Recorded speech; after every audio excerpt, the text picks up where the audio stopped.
சிவகங்கை மாவட்டம் இளையான்குடி அருகே கண்மாயில் மூழ்கி 2 பள்ளி குழந்தைகள் உயிரிழந்த நிலையில் குழந்தைகளின் உடலை பள்ளி முன்பு வைத்து பெற்றோர்கள் போராட்டத்தில் ஈடுபட்டு வருகின்றனர். இது குறித்தான கூடுதல் விவரங்களோடு இணைகிறார் நமது செய்தியாளர் மகேஷ். வணக்கம் மகேஷ், விவரம்.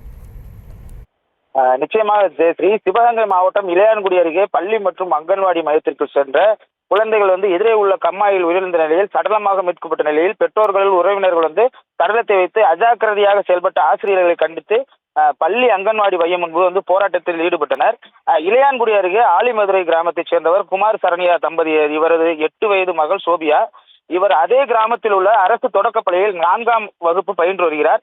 அதேபோல் கண்ணன் வேணி தம்பதியர் 4 வயது மகள் கிஸ்மிதா. இவர் அதே ஊரில் உள்ள அங்கன்வாடி மையத்தில் பயின்று வருகிறார். இவர்கள் இருவரது பெற்றோரும் இன்று காலை வழக்கம் போல சோபியாவை தொடக்கப்பள்ளியிலும் கிஸ்மிதாவை அங்கன்வாடி மையத்திலும் விட்டுவிட்டு சென்றுள்ளனர். மதிய உணவு இடைவேளைக்கு குழந்தைகளின் பெற்றோர்கள் அழைக்க வந்தபோது குழந்தைகள் இருவரும் பள்ளி மற்றும் அங்கன்வாடி மையங்களில் இல்லாததை கண்டு அதிர்ச்சி அடைந்து தேடியுள்ளனர்.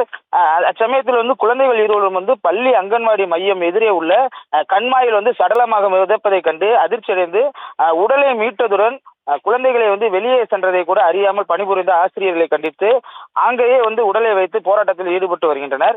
இதனை அறிந்த கிராம மக்கள் அங்கே கூடி பெற்றோருடன் இணைந்து போராட்டத்தில் ஈடுபட்டு வரும் நிலையில் வருவாய்த்துறையினர் தற்போது சம்பவ இடத்தில் சமாதான பேச்சுவார்த்தையில் ஈடுபட்டு வருகின்றனர். விவரங்களுக்கு நன்றி மகேஷ்.